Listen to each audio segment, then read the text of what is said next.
Welcome back to Rethinking Politics. We're glad to have you guys here with us for episode 88. As you are all aware, I'm sure, there's breaking political news this week, and so we are just going to dive into it. And that breaking news is the rise of global warming. It has hit unprecedented levels. Dan, would you like to comment?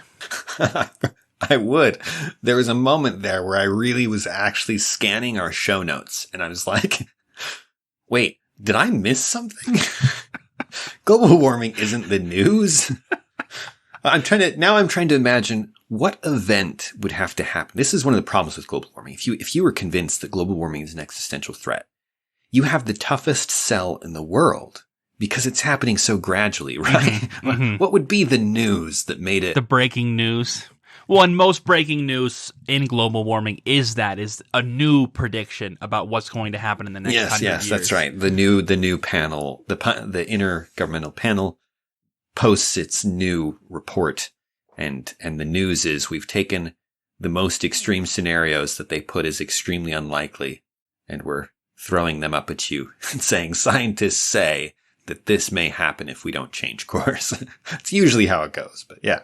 Speaking of this, the good news is we're not melting this week, ladies and gentlemen. Maybe gradually, but not this week. Speaking of this may happen, that brings us to the actual news that's happened this week, which is a this may happen.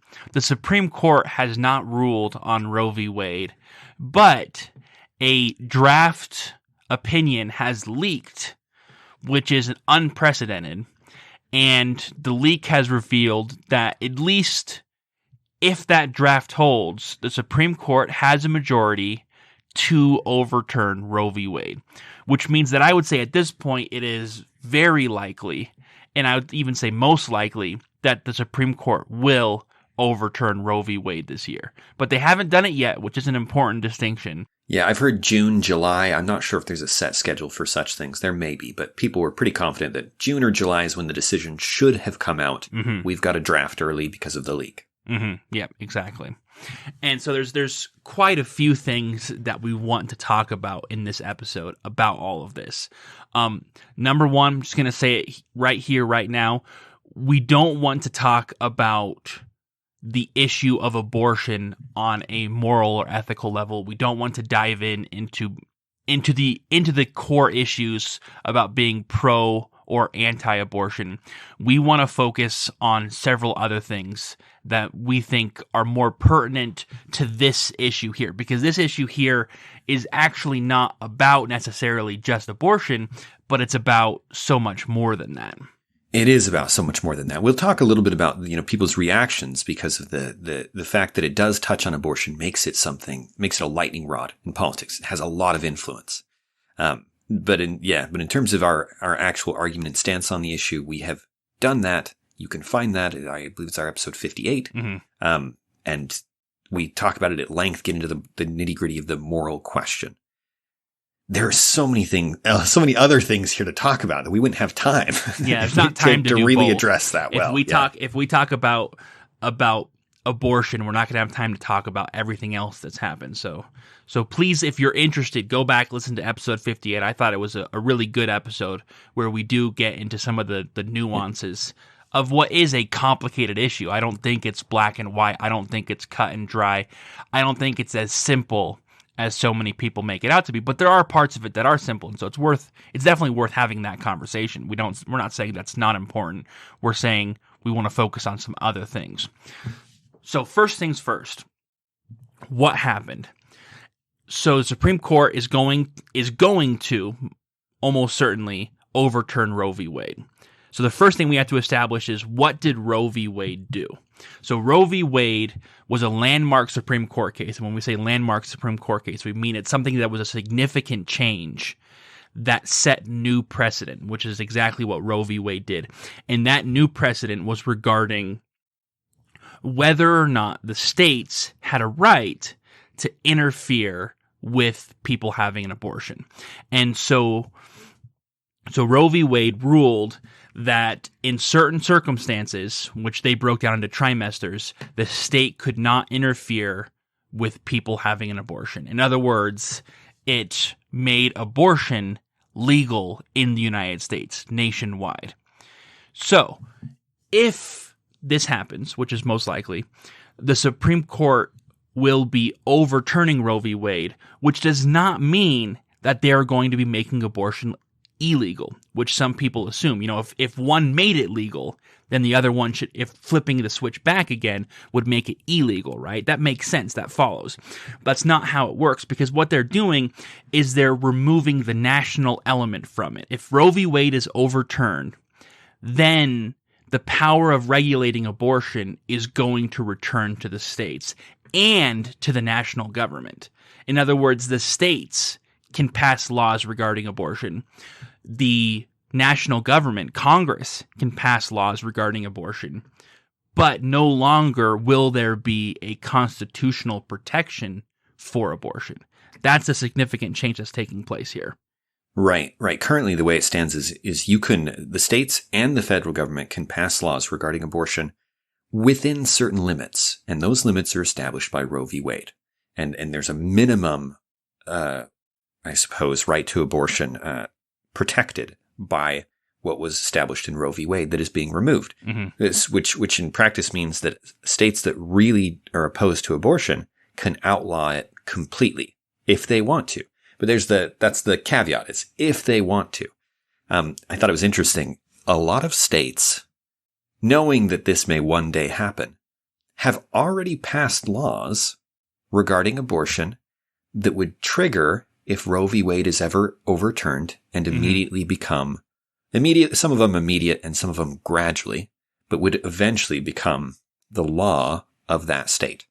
I want to say there's 20 states, I believe was the number, 20 states that are set to outlaw abortion in the immediate or near future. Yeah, the numbers vary, but I've heard 25 and 26 are the estimates of how many states, if Roe v. Wade is overturned, how many states will ban abortion to some degree. Yes, that's exactly the right language. To some degree, and depending on which degree you're going to say qualifies as a ban, you're going to get a different number. Mm-hmm.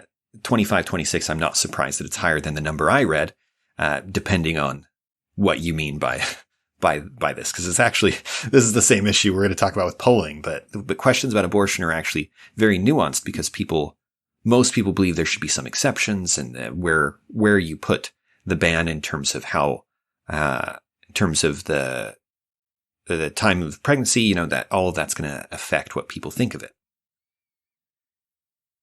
But in practice, the result of all of this will be that the states decide. It's my understanding that, and these numbers are probably weak at best, that the estimate is that this will reduce that if you have, say, 20 to 30 states that outlaw abortion, what impact will that actually have on the total abortions that are done in the U.S.? And based on what they're seeing in places like Texas, which have the interesting law that we've already talked about already, there was a decrease in Texas abortions of about 10%. Mm-hmm. Which seems crazy low, Dan. Which is because everyone was talking about how the Texas law was going to completely obliterate people's ability to get an abortion. And so to reduce it by only 10% was such an extreme law, as people discussed it, why was it so ineffective? Yes, and this is it. This is even if you made it totally illegal in a state, under any circumstances, which is probably almost going to never be the case. I would guess that most of them will keep exceptions for extreme circumstances and then maybe even further exceptions depending on the timeline. But if you were to make it totally illegal, the problem is that there are so many states that it wouldn't actually prevent people. The people who wanted to have abortions could still travel in most cases. And the cases, and how many cases exactly, that's what they're finding is essentially 90% of them. They figured that this estimate, and again, this is a really weak estimate, which is why I'm not bothering to discuss it. Texas law, Dan, was that a complete ban on abortion, or wasn't it 6 weeks? I don't recall the details of it, but it also the way it was handled is weird. So this is why these numbers I'm not so sold on that I'm even bothering to look up the reference. But the estimate I heard was that this would reduce total abortions in the United States by something like 14%. I don't know how good of an estimate that is, but I would be shocked if it went anywhere above 20%. But the point is that this will allow some states to stop the practice within their state, and then people would travel to places where they could get it. Mm-hmm. And that would basically be how it works, right? Yeah, so I looked at it, and I think that's part of it, but I think part of it is that the very, very early abortions, even with that Texas law, for example, are not being stopped. And that's where a large number of abortions are taking place. And so it's actually not having as significant a change as people would think. People talk about having abortions at these different stages in pregnancy, but the vast majority are taking place in practice. Almost all of them are very, very early on, and those are the least likely to be banned.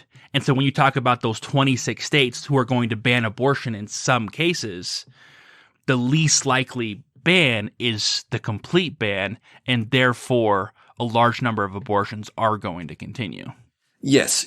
And like I said, I would be shocked if the total reduction in abortion because of these laws is 20% plus or even anywhere close to it. But we'll see. We'll see how it ends up panning out. At this point, a lot of it's just guesswork. This person was basing these numbers on something that isn't a complete one-to-one anyway, and it changes depending on where you're at and how far you have to travel and other things. And maybe this will have an effect on the cultural idea of whether abortion is good in the long run.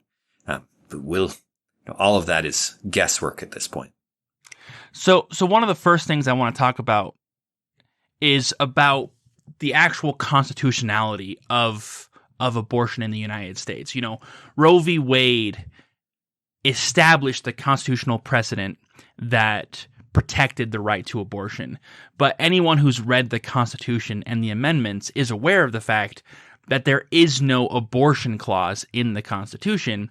And so the question is raised is, where does this come from?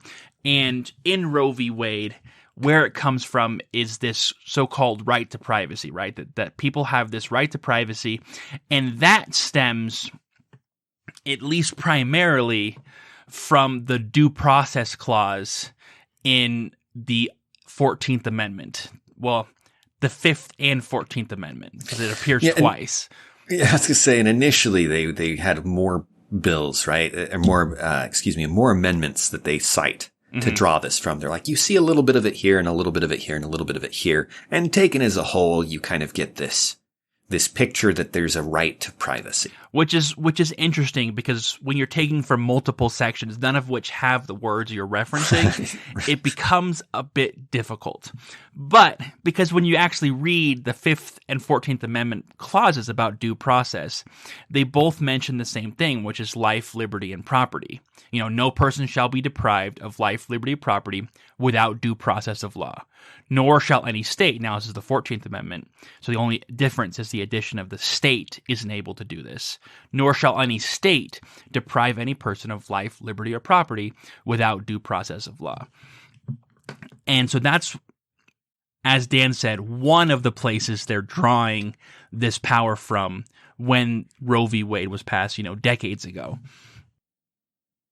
And Dan, you explain it well about how the Supreme Court. So we've talked about the Supreme Court before, and I'm having a hard time taking this seriously, because how the Supreme Court does what it does is bananas. Because there's an argument about you should have strict constructionists, or you can have people who have a looser take on how they apply the Constitution. But the thing is strict constructionists are usually much looser than people who are actually just reading the documents. Strict constructionists are much looser than a common sense approach would look like, because you read the Constitution and you're like, okay, there is no right to privacy here, and there is no right to abortion, and so this is just not a constitutional issue. When we talked about this case specifically before, we've mentioned it several times in the context of the Supreme Court. And you were saying that the Supreme Court, the way it works, it's hard to take seriously. I have been surprised as I've learned more of the legal principles and the jurisprudence and the various theories of why courts do what they do and how they work and how they decide controversies. And that process, I've actually got a growing respect for courts as a concept and what it is they're supposed to do and how they fit into the overall vision of government. There is a big difference between deciding a controversy and writing a law. Mm-hmm. When the court acts as, often we call this judicial activism, right? When the court looks at a law, there's an actual case before it, a controversy between two parties, and it's supposed to decide which party is right. Somebody has to. There's a problem here. There's a conflict. There must be a decision. Roe v. Wade decided to completely manufacture concepts about the Constitution, like the right to privacy. One of the other places they're looking, you looked at the Equal Protection Clause. You'd think equal protection was pretty self-explanatory, that whatever protections there are should be applied equally. Later on, you get a lot more read into that than there ever should be. And that's a story for another time. But worse, when they're looking at the right to privacy, one of the things that they pointed to was you can't quarter troops in someone's home. That's one of the actual protections in the Bill of Rights. Mm-hmm. You can't force people to house soldiers. And they looked at that and they said, see, this suggests that there is a kind of sacred part of your life that is separate from the government. They're totally ad-libbing new ideas that are not in the text. Mm-hmm. And they're combining various phrases. We've poked fun at the phrasing before. The idea, they literally say that if you look in the penumbras of the words, the shadows cast by the words of the text of the Constitution, you can pull in, you can see these implied rights to things like an abortion. And they're just not in there. This is, of all of the cases you could look at, Roe v. Wade is the biggest example of people making political decisions while wearing a judge's cap. They're not doing anything regarding the Constitution. The Constitution has nothing to do with their decision. Yeah, when you consider the fact that the Supreme Court's purpose is to rule on constitutional issues, not create new constitutional documents. Right. And that is an important distinction, is that when we talk about the constitutional right to Roe v. Wade, we don't point to the Constitution. We point to Roe v. Wade. Case. Yeah. You know what I mean? Because there's nowhere in the Constitution you can point to, and that's evidence of that fact. Right. You could take 1 million people and you could have them all read the Constitution, and you could ask them, is there a right to privacy in the Constitution? And every single one of them would say no. Every single one of them. It'd be unanimous. Anybody who could read and answer questions about a text would say no. Well, not 1 million people, because some of those people will be legal scholars who will say, no, Roe v. Wade has clearly established that it's here. That it's here. But that's only because they've been only because they've been coached, because they've been pointed to, hey, see here in these blank spaces between the words. Yeah, you can tell that there was something else that wasn't written but could have been written, and if it was, it would have changed things. And we're talking about this not to make fun of what is a very serious issue. Right. The reason we're talking about it is because the constitutional case for abortion as a constitutional right is simply not there. There is no constitutional case. And so what does that mean? That means that, first of all, this Supreme Court case, this Supreme Court ruling that's been leaked is one we're definitely a fan of. If we're not making that clear, then we're not doing a good job here. Obviously, we're a fan of this because there was no reason for Roe v. Wade to be created in the first place. We want Roe v. Wade to be overturned. Yes, regardless of, and I think that's a stance people can have regardless of what they think about abortion. That whatever you think of abortion, the decision through the Supreme Court, and we've talked more about the Supreme Court elsewhere, that decision coming through the Supreme Court to essentially, I don't want to use the word lie, because that seems to create something by your judicial authority that totally create something, not find something, not explain something, not distinguish something, which is what they're supposed to be doing. but totally create something in the Constitution that wasn't there was a mistake. I was just thinking about it. You say that, and everyone's like, no, of course not. We can't feel that way because they're doing something that we disagree with politically. And the thing is looking at it that way is incredibly problematic, because if the Supreme Court is right only when they agree with you, regardless of what they're actually doing, you have a serious problem. Because if people really feel that way, then the end result of that is that the Supreme Court is just going to be used as another political tool, and the Supreme Court, instead of overturning Roe v. Wade, if the Supreme Court justices really are just conservative puppets like people say they are, then the next logical step would be for them to make abortion illegal nationwide. You know what I mean? Yeah, there's no space for that in the Constitution, but who cares? Because it's not about the Constitution, it's about whose side you're on.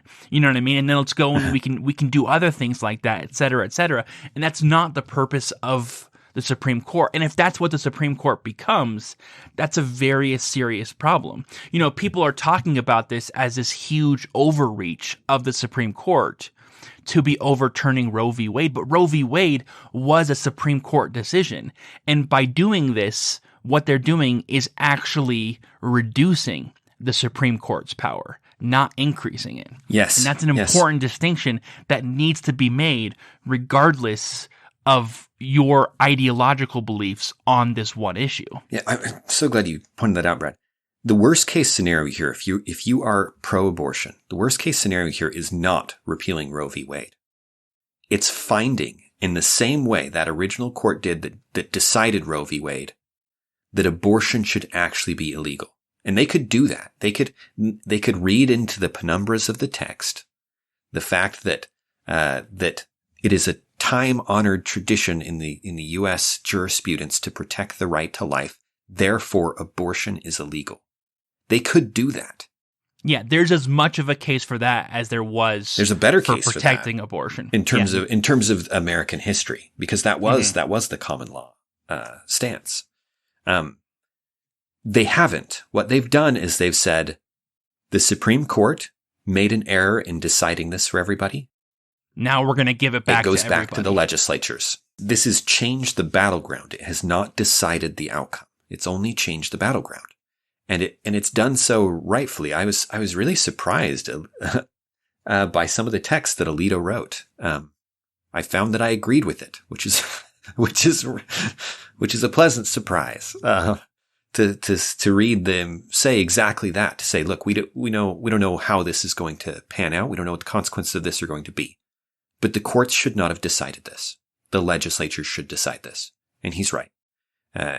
If you look at the way that the U.S. government is set up, you have a body that expresses the will of the people and creates law. And that's not the Supreme Court. And you don't want it to be the Supreme Court, especially right now if you're liberal. If you want the Supreme Court to make law, you're in big trouble if you're liberal. Right? They would, as Brad said, they could outlaw abortion. And that would be a mistake. It'd be unconstitutional if that word mattered, right? It'd be fundamentally against the way that the country's been organized. Yeah, it would be clearly a misuse of their power. I think we can all agree that would be a misuse of their power, and that's exactly what it was when they did the opposite all those years ago. And now they're simply undoing that. Yes. A lot of people are really worried that this is indicative of a broader trend, and I just don't see how this could then play into something else. But we'll get into the political implications of this decision. And this is a serious problem because people are consistently misunderstanding what's going on here. You know what I mean? And misunderstanding even how this works. There's a fantastic article from ABC News, and I always say fantastic right before I bash them. But and they're discussing this, this ruling. And I'm gonna read a quick excerpt from them where they're quoting from this leaked document.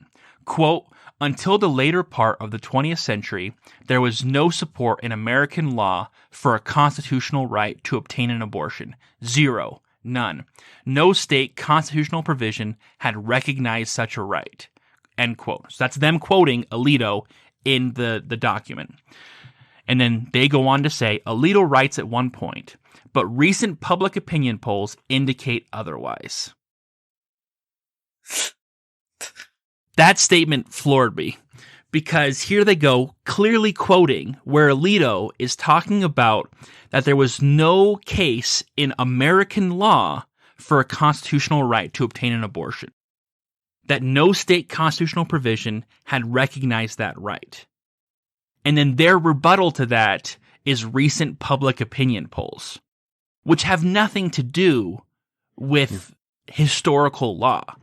Even if people disagree with those laws, that doesn't actually mean anything to what Alito is saying. Alito's not talking about popularity. He's not talking about what people want. He's talking about what the laws actually said. What were the laws on the books?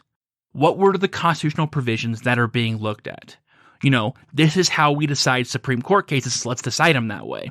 And they're like, no, but you don't understand. We've done opinion polls. And the problem is that they're writing that, and they wrote that over a day ago, and no one's corrected it. No one's come back and been like, yeah, we look like idiots saying this.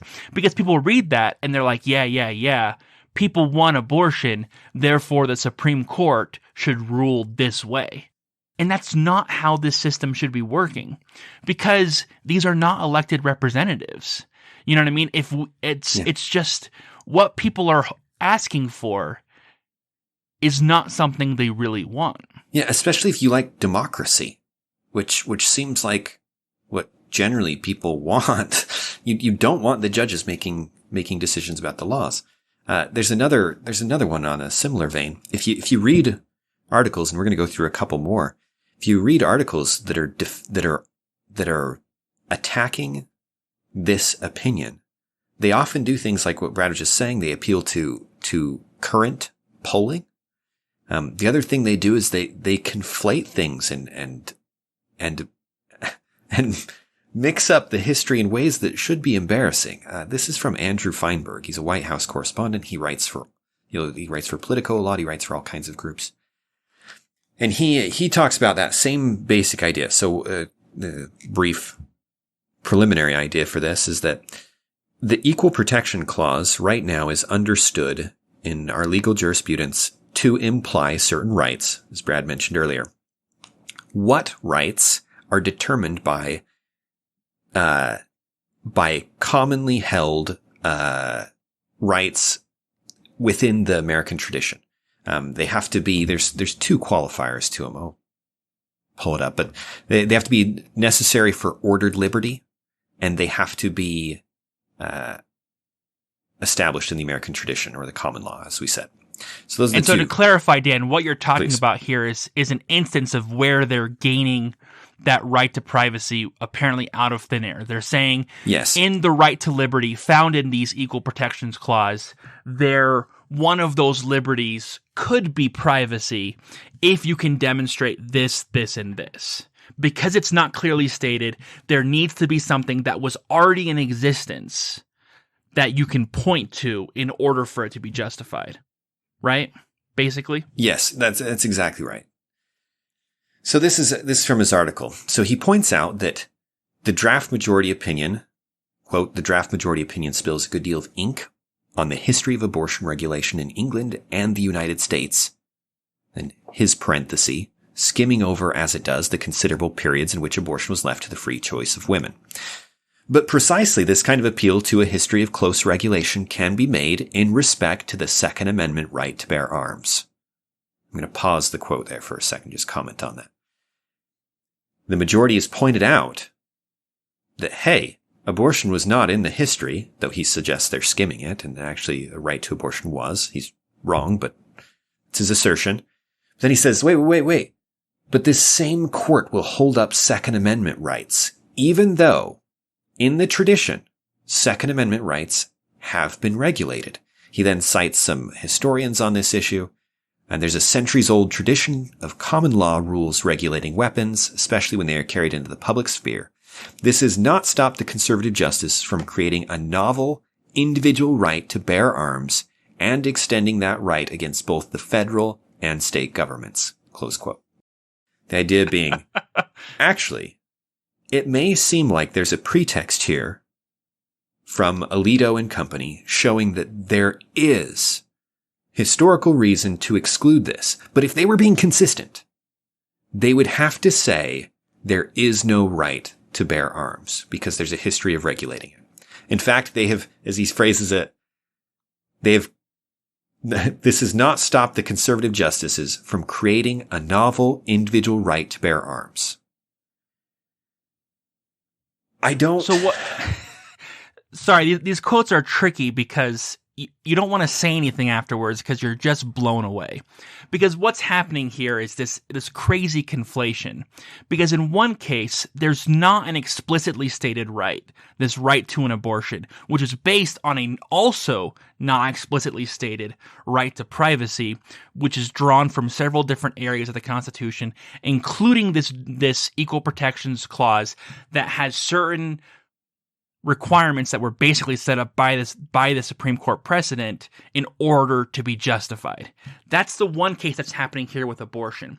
To then describe Second Amendment rights in the same way is insane because it is an explicitly stated right. And so to describe them as being equal in the way the Supreme Court deals with them is nonsense. It's ignoring how the Supreme Court's actually supposed to work. He's got to know this, right? These people, that's what bothers me about this. I mean, I'm going to read the difference between the second, not spoiler alert. It's called the Second Amendment because it's explicitly in the Constitution. The right to abortion and the Second Amendment being conflated in this way is ridiculous. A well-regulated militia being necessary to the security of a free state, here's the explanation of why, the right of the people to keep and bear arms shall not be infringed. Maybe the reason we treat the right to bear arms differently is because it was not created by a bunch of conservative justices. Maybe it's because it's in the Constitution. And a constitutional lawyer or a constitutional justice would see that and think of it differently than the right to an abortion, which is not in there. And you have to really, really, really, really stretch to even pretend it's implied. Right? That I can't believe he's arguing in good faith here. Yeah, to argue that these two are the same. To be like, that abortion and Second Amendment rights are on the same level, and so you need to be consistent in how you're looking at them. Yes, constitutionally. No, that's not how reading a document works, right? There are things in the document and there are things not in the document, and the two should be treated differently. And that's not. I feel like it probably sounds very arrogant or rude, but I can't believe that somebody with the capabilities to rise in the reporter world can be that blind. So, and he's not, Dan, and this is what I really want to talk about here, and people may be wondering where we're going with this. This is where I'm going with this. The Constitution was set up a certain way, and it created these institutions like Congress, like the executive branch, and like the Supreme Court. I say like that, but those were the three institutions they created. Those were the institutions. Like, this is it. This is the package they've made, and these are the rules they've set up. And our entire government is based off of those rules and those institutions.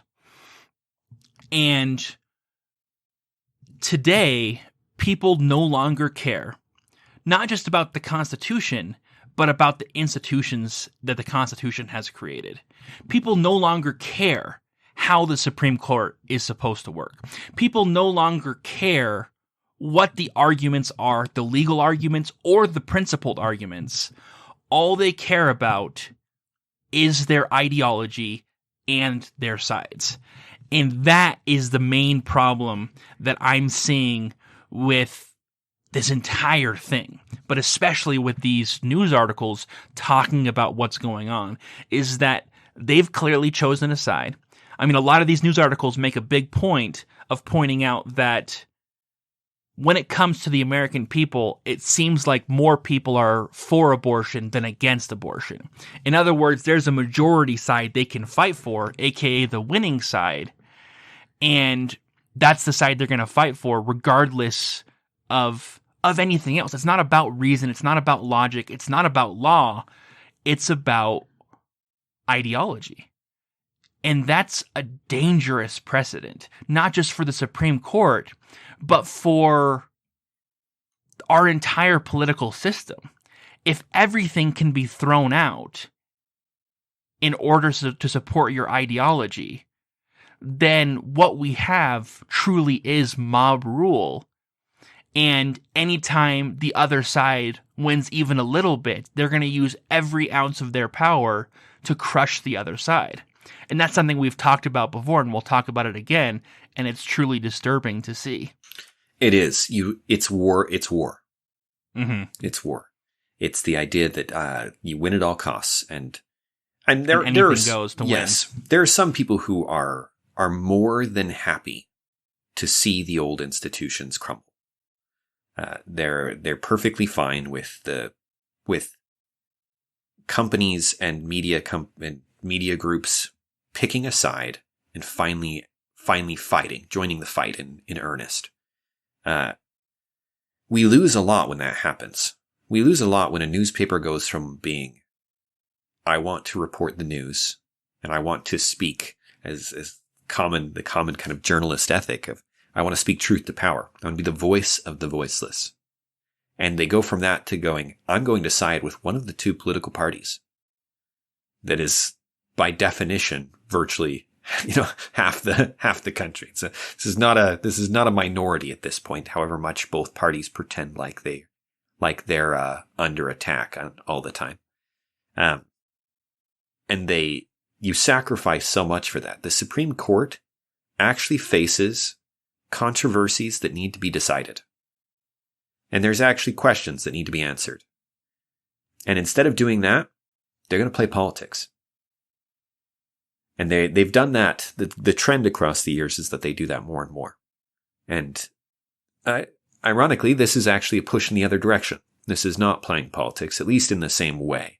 And maybe it is for some of them, but in terms of the actual decision, the Supreme Court justices, some of them may be politically motivated, but at least what they're doing is not turning the Supreme Court into a political instrument. In fact, they're taking the Supreme Court out of politics and bringing the politics back to where it should be, which is with a democratically elected government. Yes, which is odd. It's been a long time since the power has been pushed back towards where it should be, where a president wasn't like, hey, you know what? I don't think I'm going to step up and try and do this. This really is Congress's job, and they should do it. Congress is the fundamental problem, it seems like, in terms of they're not making decisions where they should be making decisions. In some cases, it's cowardice. In other cases, it's political game and things. For some reason, the Supreme Court is left to pick up the slack and the president is left to pick up the slack. So we get all excited because the president actually does things. So when a new president is elected, it matters. When a new congressman is elected, it almost never matters these days. And that's a failure on the institution of Congress. That through the administrative agencies, the Supreme Court and the president, the growing executive power, they've really shirked all their responsibilities. And the result of all this... And Dan, that may be worth noting here is because as all these news articles are talking about what's going on, they talk about how they use words like most Americans or the vast majority of Americans are on the abortion side of this issue. Yes. And, the pro-choice side. And if that were the case, then why would everyone be freaking out? Because doesn't that mean that Congress would quickly pass a national law protecting the right to abortion? You know what I mean? If it's so clear cut that basically everyone's on the same side, if 75% of the country agrees that abortion rights need to be protected, then bing, bang, boom, protect the abortion rights and we're done. Yeah, The reality, though, is that it's not nearly that clear cut. I've got a great statistic, Brad, that says it is that clear cut. Let's hear it. It says, most Americans, then it gives a number, and I'm going to skip the number, gives a percentage. Most Americans believe abortion should be legal across the U.S., compared to 19% who think state government should be able to legislate elections and 21% who say abortion should just be illegal. So you've got these other smaller groups. But most Americans, what was the first thing that most Americans believe? Believe abortion should be legal across the U.S. So, as you said, that can translate very directly into the national legislature. Not even the state legislatures, which can decide, of course, but the national legislature could make a law, applies to every state, that regulates this. What kills me about this is the word most. I really want the listener to think for a moment. If I say most Americans believe something, what percent of Americans is the acceptable minimum for me to use the word most? Does it have to be, I think extremely high would be 9 out of 10. I would probably say that's the overwhelming majority, or the 80%, 70%, is that most of Americans? What about 60%? Yeah, and see, I would say 2/3 to 3/4 is what you need to say most. Because even if you have 51%, if you have 51, if you're at a party, bare majority, yeah, and there are 20 people there, and 11 people want to do something, and 9 people are opposed, you wouldn't be like, most of us are into it, let's do it. You know what I mean? Most of us want to watch this movie. No, you'd say we cast a vote and we barely decided to watch this movie. Yeah, a majority. Not most of us want to watch it. So most implies a little bit more than a majority. That's why I'd say 2/3 or 3/4. The numbers here, and this is from the New York Post, is 47%. Would you say 47% of America thinking something is most of America thinking something? It's not even a majority. Less than half? That's the kind of numbers we're basing these things on. What's the highest number you've seen, Brad? And part of the problem is that the polling, the way you ask the questions about abortion, you get wildly different answers. Mm-hmm. You get wildly different answers. The phrasing of the question is extremely important. In fact, there may not be another issue where you get as much variation depending on which specific question you're asking, and how you phrase it. And we've looked at just a few of these poll numbers because all of a sudden, all of these news agencies have started throwing up poll numbers to back up the claim that everyone agrees. And the more poll numbers they throw up, the more clear it is that people don't agree. Yeah. Number one, because we're getting wildly different poll numbers from different news agencies that aren't even close. You've got 47% there. You're seeing some that are in the high 50s, but very wildly based off of the wording of the question, which tells me that people are not sure. That people aren't sure about abortion because depending on how you word the question, they will give you different answers. Yes, there's a significant portion of them in the middle. For example, a bigger than usual portion that vary. For example, ABC News, the same article I was poking fun at earlier. I'm almost done. This is probably the last time I'm going to poke at them. They have a quote here, talking about this survey that ABC News and the Washington Post did together. So this national survey released Tuesday reported that 57% of Americans oppose an abortion ban after 15 weeks. Now, first of all, they just said oppose an abortion ban, which is a double negative. And so that's a difficult question to answer correctly when you're hearing it over the phone. Because if you're listening now and you're like, can I see the text because I'm confused? No, I'm calling you over the phone. Just deal with it.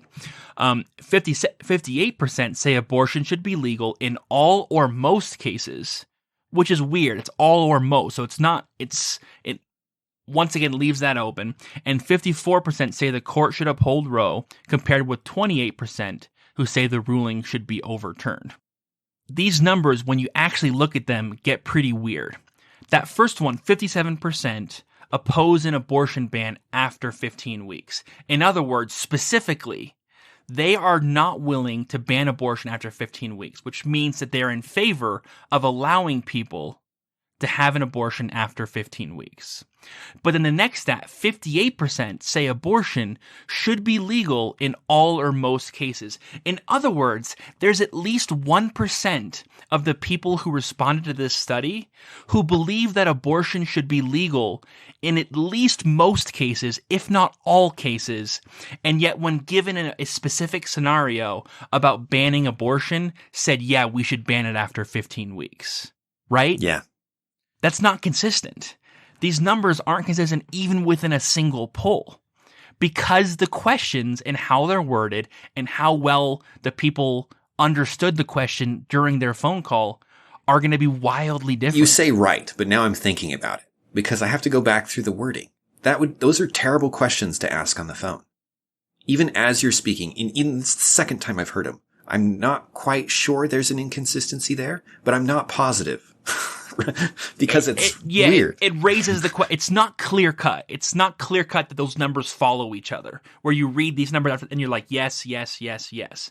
To be fair, when I read this poll to Dan the first time, he misunderstood that first question. I'm sorry to throw you under the bus there. No, I did. But it's because it's a double negative. Using a double negative is going to throw people off. It does every single time, which is why one of the writing rules I learned early on is you don't use a double negative if you want people to understand what you're saying. I'm not sure they do, though. I'm not sure they want people to understand what they're saying, because that's how people use polls, is to get the results that you want. Yeah, it's weird. You'd think that there are some polls that are trying to find out what people think. And then there are our modern polls, which try and convince people that it's already been decided. And so they try and convince people of all kinds of things, right? You can actually move a bill forward by showing that it's favorable. Thus, you're incentivized to show something, or that it's unfavorable, right? You can actually change politics with a poll, at which point there's incentive to use polls. And are polls flexible enough that you can actually use them and sway, influence, change things by the way you phrase questions? Absolutely. Yeah, that's been well documented. Yes, there's many polls proving it, which means that either polls can be manipulated or they can't be manipulated, and those polls were manipulated in order to falsely prove that. Thus proving that polls can be manipulated. This is what I did there? Yeah, I've heard this before. Something about one who always lies and one who always tells the truth, right? Yes, exactly. It's like that. The legal it's like puzzles. You can't have it both ways. Yeah, polls absolutely are subject to manipulation. By changing, I saw one that you could change, you could move it 30% by phrasing the question differently. So there were two polls asking essentially the same question. There was a 30% variation. It's really, really high. And abortion, for a variety of reasons, is perhaps the worst polled topic because of this. You ask specific questions, you get different answers than if you ask the general ones, even though they should be implied, and it's hard to tell. Yeah, the end result is that someone who is 100% against abortion and someone who's 100% for abortion might end up not indicating that by the time they're done with a 5-minute poll. You know what I mean? Yeah, not even people who are somewhere in the middle, yes. But people who are diehard on either side are going to be misrepresented because of how the questions are phrased. Yes, and even taking that into account, the high numbers we're seeing are high 50%. Mm-hmm. And often things like 47% believe abortion should be legal across the U.S. Yeah. We could look at these statements all day, but 47% believe abortion should be legal. What does that mean? Does that include do I believe abortion should be legal if I believe that in the cases of rape and incest, there should be exceptions? Or the mother's life is at stake? Yeah, and now you're in that group. Now I'm in that group. Right. How the question is phrased changes the group. What does this tell you about abortion and what the people in the U.S. think about abortion? Virtually nothing. Virtually nothing is ultimately what it tells you. But when all you have is weird legal arguments and comparisons to the Second Amendment, right? What do you do? You revert to polls. It's as if that says something about what a court should decide in terms of the legal principle.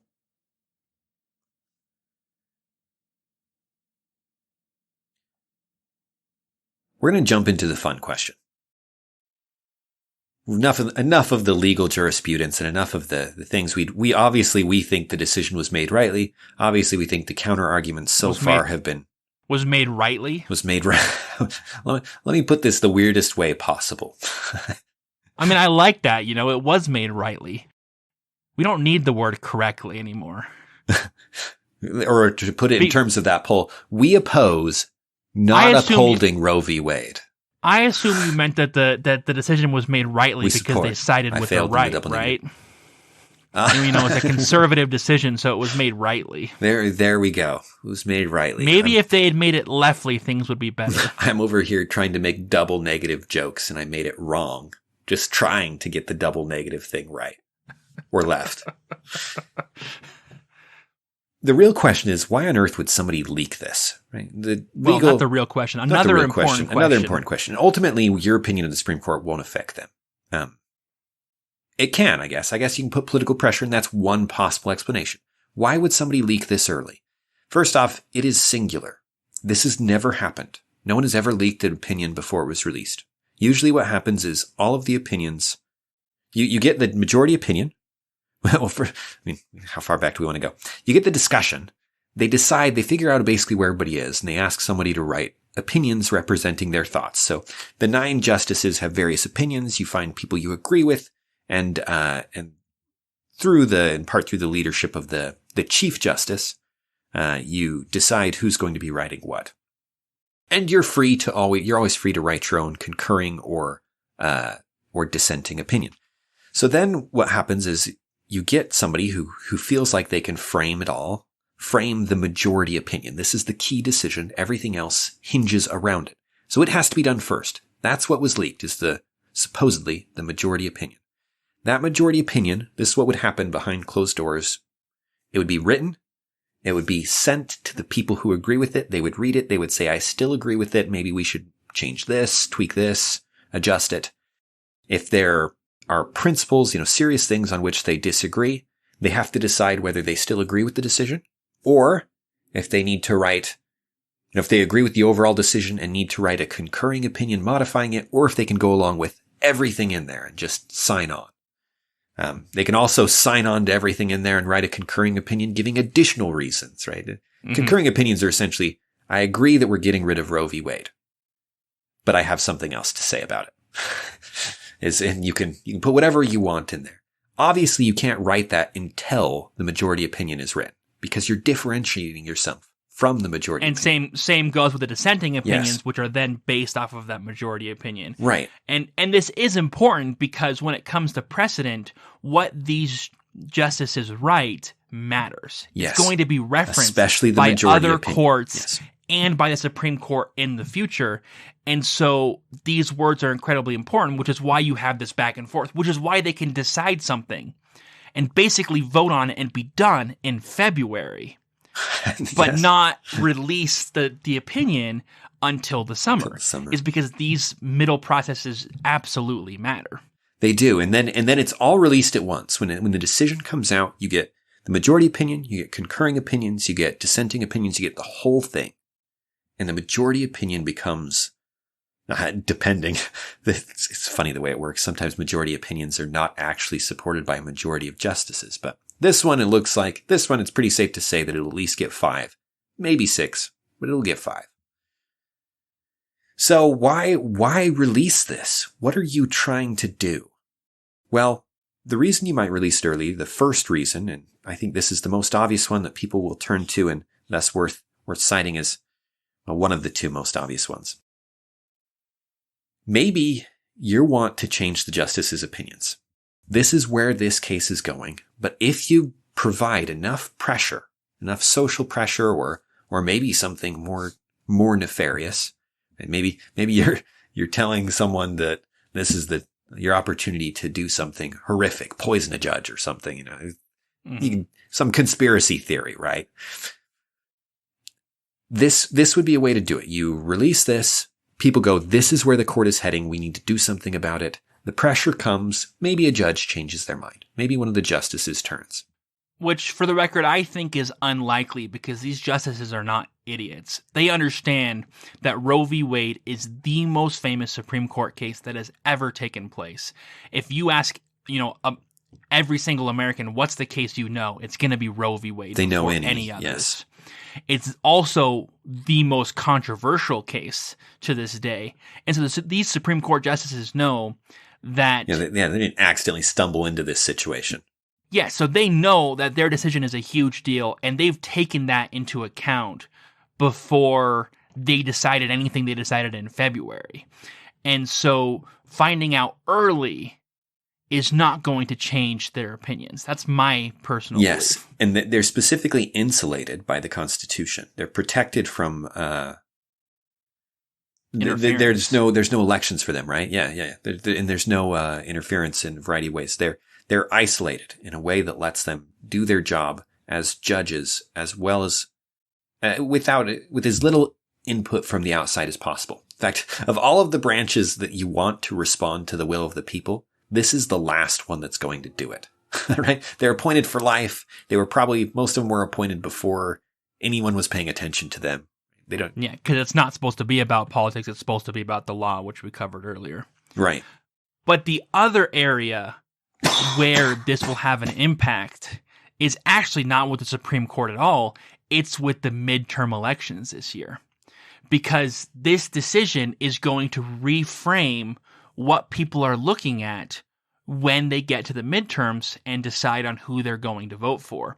It's going to affect first Democrat turnout, because Democrats have been on top, which tends to decrease their turnout. Biden's been lackluster, which also tends to decrease turnout. And so having an issue where they feel like they're losing, which you can easily argue because it's a step back. They had a protection, and now they no longer have a protection. In other words, abortion is on the table on a national congressional level, which is going to be an incredible rallying cry for Democrats running for office this midterm. They say, hey, we need to take Congress. We need a strong majority in Congress so that we can put in national protections versus Roe v. Wade. You know what I mean? In fact, it would actually be bad for the Democrats, even if they had the power now, which I don't think they do. It would be detrimental politically for them to protect Roe v. Wade now. It's better for them to say, we can't do it now. We don't have the votes. Vote for us this fall. We'll get the votes. We'll pass it. Yes, it will. The goal here would be to recast or to reframe the midterm debate in terms of women's rights, something that they know they have a lot more support on than, as you were saying, Biden's current policies and failure. And especially when you say things like women's rights, yes, instead of, hey, here's this nuanced issue. Yes. Where exactly are we supposed to draw the line based off of this criteria and this criteria? No, when you say it like that, it's a nuanced issue. When you say, are you for or against women's rights? Yes. We're going to get the votes. Oh, right. If you want to scan Twitter or TikTok or these other things and see how people are reacting, that's the language that the activists, the people, the news people even are using. They're saying this is about women's rights. This is an assault on women's rights. Hillary Clinton tweeted, quote, "It will kill and subjugate women, even as a vast majority of Americans think abortion should be legal. What an utter disgrace." That's the language that's being used about not even a law. It sounds like they just banned abortion right there and then. Yeah. But that's the kind of language people are using. They're already prepping for that reframing. Yes, that's right. That sets off the battle of the next few months leading up to the midterm in a way that the Democrats could knock it out of the park. Whereas without something like this, what do you do, right? Without something, they were headed for disaster. And so does this change things? Ironically, the things that this changes the most has nothing to do with abortion. It's everything to do with the political power pendulum and in which way it's going to swing with this midterm. It looked like it was going to swing towards Republicans hard. They were going to get a lot of seats. They were going to take Congress. They were going to take the House. and get a majority in the Senate. With this, maybe not. Maybe not. Yeah, it depends on what happens over the next few months, but it's definitely a curveball, and it's definitely very good for the Democratic Party. Yes. It may not be good for Democrats, but the Democratic Party is not Democrats. They're two separate groups here. Yes. And one of them is definitely going to be benefiting. One of them from is this. looking for power in the next election, and one of them is just an ordinary person. Yeah. Which leads to the final question we wanted to discuss, which is why, not why would someone leak this? Who would do this? It's worth noting that the Supreme Court is a fairly closed loop. This is when a government agency leaks something, we're just like, most of the time we just shrug. It is what it is. And most of the time, as a general rule, I think it's a good thing. Like not as a general principle, but just in terms of when I look at them, generally I conclude. Transparency in government is generally a good thing. Yes, we want transparency. So why did something leak here? And more importantly, why has something never leaked in the entire history of the Supreme Court? How is it the Supreme Court has avoided the leaks in the past, and now at this point is leaking something big that's going to influence political elections? And the reason it hasn't in the past is because it's been an incredibly small, incredibly prestigious institution.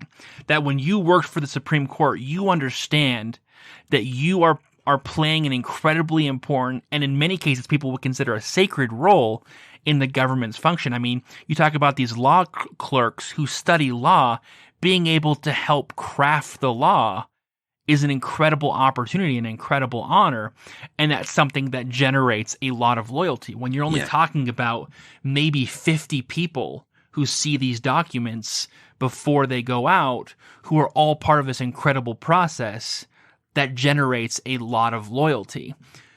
Which goes back to what we were talking about earlier, that loyalty in institutions isn't there anymore. Yeah. What people have loyalty to are ideologies.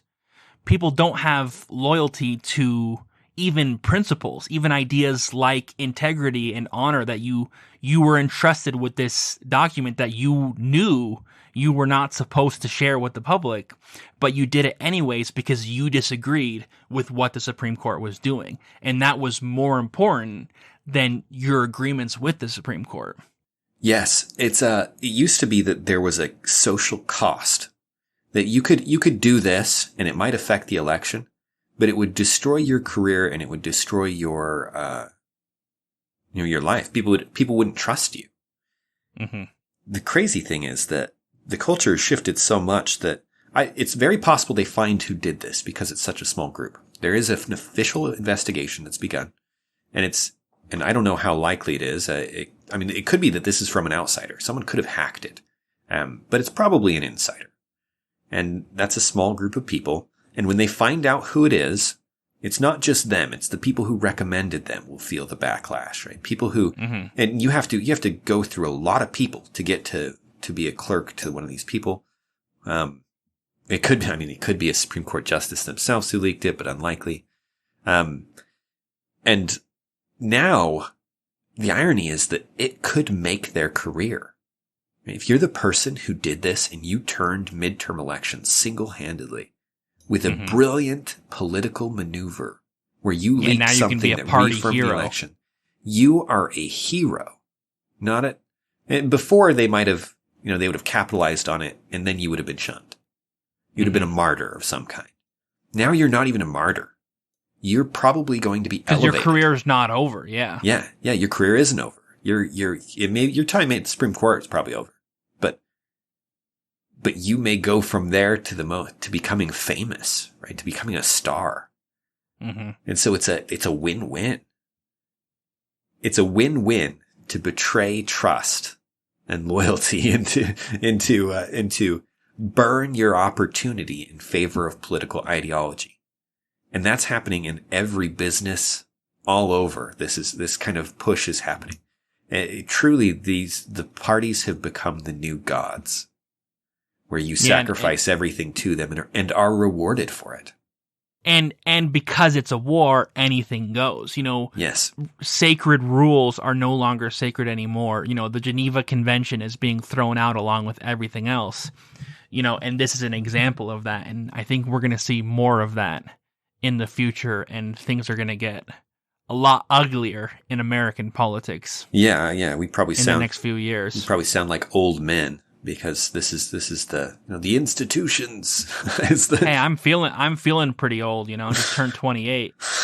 You're ancient. You're on the. Mm-hmm. But there is something.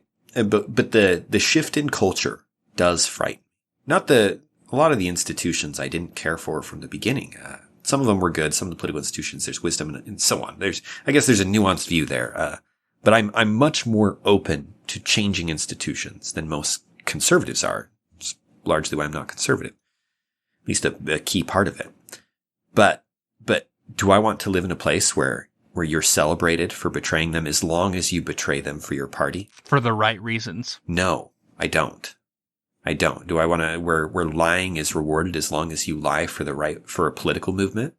Are you kidding? A place where it doesn't matter how the Supreme Court reached its decision. It only matters if that decision is what you agree with. Yes. Yes. The whatever your professor says is fine as long as it fits with an ideology and doesn't, bother you in terms of your politics. I think that is a monolithic world in which we are all living in fear of one another and where the world is driven by something that should be secondary. Politics should not be the number one thing in your life. And with that, keep listening to Rethinking Politics. And with that, where we will bring politics front and center. Have a good one, guys. This has been an episode of Rethinking Politics. You can find us on all of the major podcasting apps or on YouTube. You can reach out to us at rethinkingpoliticspodcast@gmail.com, or you can visit our website at rethinkingpolitics.podbean.com, where you can support us via Patreon. Thanks, and have a wonderful day.